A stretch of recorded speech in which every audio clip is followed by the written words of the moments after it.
আসসালামু আলাইকুম। Crown cement সকালের খবরে আমন্ত্রণ জানাচ্ছি আমি মোর্শেদ শোভন। সাবেক প্রধানমন্ত্রী ও বিএনপি চেয়ারপারসন বেগম খালেদা জিয়াকে উন্নত চিকিৎসার জন্য আজ লন্ডনে নেয়ার কথা রয়েছে। এদিকে কারিগরি ত্রুটির কারণে কাতার থেকে পাঠানো রয়্যাল এয়ার অ্যাম্বুলেন্স আসতে বিলম্ব হচ্ছে। অন্যদিকে দলের পক্ষ থেকে বেগম জিয়ার জন্য দোয়া চেয়েছেন দলের মহাসচিব মির্জা ফখরুল ইসলাম আলমগীর। এদিকে আজ বাদ জুমা সারা দেশের মসজিদে মসজিদে দোয়া মাহফিল করবে বিএনপি ও সহযোগী সংগঠন। সরকারের পক্ষ থেকেও দেশবাসীকে দোয়ার আহ্বান জানানো হয়েছে। ইফতেখার রেজার রিপোর্ট। দীর্ঘ এক সপ্তাহের বেশি সময়ের উদ্বেগ উৎকণ্ঠা কাটিয়ে সংকটাপন্ন অবস্থা থেকে কিছুটা শারীরিক উন্নতি ঘটেছে বিএনপি চেয়ারপারসন বেগম খালেদা জিয়ার। উন্নত চিকিৎসার জন্য লন্ডনে যাবার মতো শারীরিক অবস্থায় তৈরি হওয়ায় বেগম জিয়ার চিকিৎসায় নিয়োজিত বিশেষজ্ঞ দল তাকে বিদেশ নেওয়ার সিদ্ধান্ত দেয়। কাতার সরকারের পাঠানো বিশেষ এয়ার অ্যাম্বুলেন্স বৃহস্পতিবার মধ্যরাত থেকে শুক্রবার ভোরের মধ্যে বেগম খালেদা জিয়াকে নিয়ে ঢাকা ছাড়বে। ইনশাআল্লাহ যদি সব কিছু ঠিক থাকে আমরা কাতার রয়্যাল এয়ার অ্যাম্বুলেন্সের মাধ্যমে দেশনেত্রী বেগম খালেদা জিয়াকে আজকে এই মধ্যরাত্রির পরে অথবা আগামীকালকের সকালের ভিতর ইনশাআল্লাহ আমরা ওনাকে ইউকেতে অর্থাৎ লন্ডনে ওনাকে একটা নির্ধারিত হসপিটাল আমরা ঠিক করেছি, সেখানে আমরা ইনশাআল্লাহ ওনাকে নিয়ে যাব।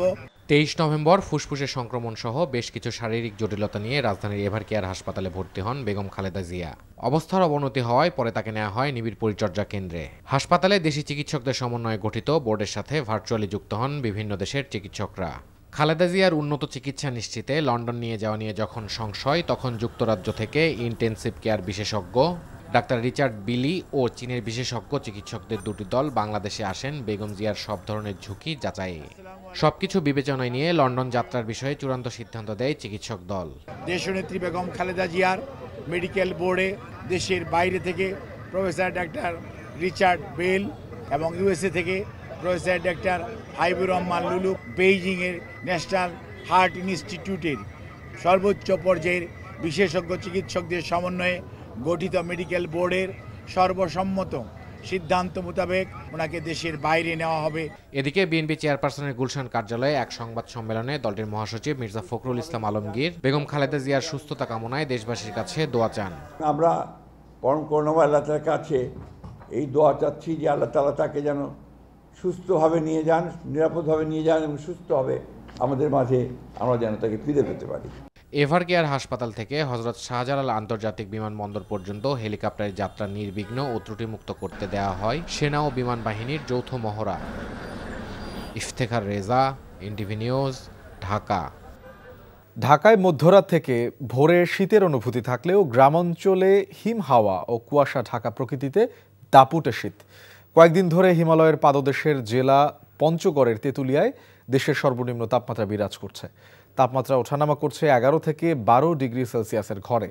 সকাল থেকেই উত্তরের হিমেল বাতাস আর ঘন কুয়াশার চাদরে শীতের প্রকোপ দেখা যায় পঞ্চগড়ে। ব্যাহত হচ্ছে যান চলাচল।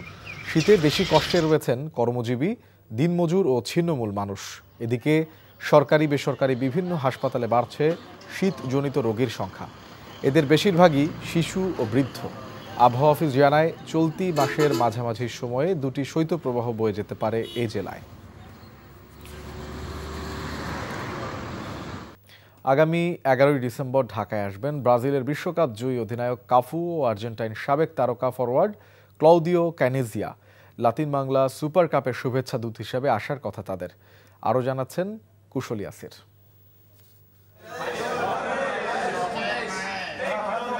প্রথমবার বাংলাদেশে এসে এমন উচ্ছ্বাস প্রকাশ করেছে আর্জেন্টাইন ক্লাব অ্যাথলেটিকো চার্লোনের এই ফুটবলাররা। লক্ষ্য লাতিন বাংলা সুপার কাপে অংশ নেয়া।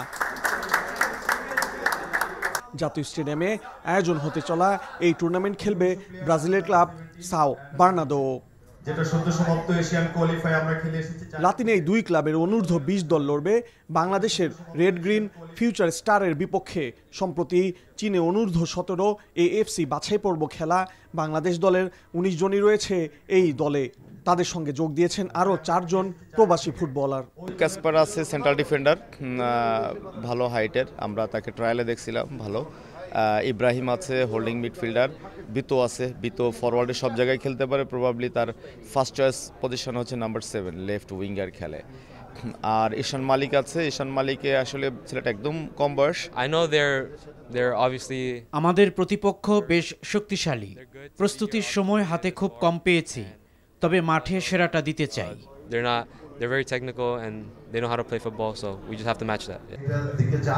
এদিকে ব্রাজিলকে 2 বার বিশ্বকাপ এনে দেয়া কাফু ও ম্যারাডোনা, বাতিস্তুতাদের সতীর্থ কেনেজিয়ার আগামী পরিকল্পনা জানিয়েছে আয়োজকরা।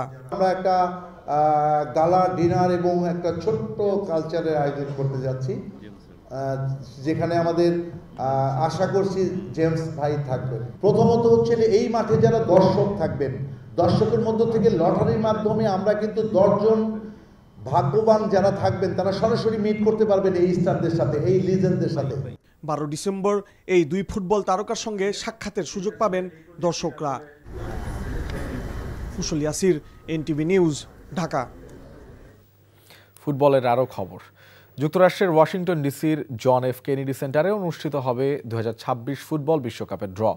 বৈশ্বিক এই আসরের 188 দিন আগেই ফুটবল প্রেমীরা জেনে যাবে কোন দল কার প্রতিপক্ষ। বাংলাদেশ সময় রাত 10:40 শুরু হবে অনুষ্ঠান। 48 দলের এই বিশ্বকাপে এখন পর্যন্ত 42 দেশের অংশগ্রহণ নিশ্চিত হয়েছে। মহাদেশীয় প্লে অফ খেলে আসবে আরও 6টি দল।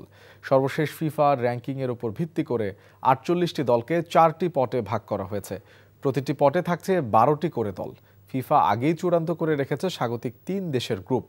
যুক্তরাষ্ট্র থাকবে ডি গ্রুপে, মেক্সিকো এ গ্রুপে এবং কানাডার জায়গা হয়েছে বি গ্রুপে। র্যাঙ্কিংয়ের শীর্ষ 4 দল স্পেন, আর্জেন্টিনা, ফ্রান্স এবং ইংল্যান্ড একই গ্রুপে পড়বে না। এছাড়া একই মহাদেশের 2টি দল একই গ্রুপে পড়ার সুযোগ নেই, শুধু ইউরোপ ছাড়া। সকালের খবর এইটুকুই। এই খবরের ভিডিও সহ আপডেট জানতে ভিজিট করুন এনটিভি অনলাইন www.ntvbd.com। এছাড়াও এনটিভির জনপ্রিয় সব অনুষ্ঠান ও খবরের আপডেট জানতে ভিজিট করুন আমাদের ইউটিউব ও ভেরিফাইড ফেসবুক পেজ। 12টায় মধ্যাহ্নের খবর দেখার আমন্ত্রণ রইল। ধন্যবাদ সবাইকে।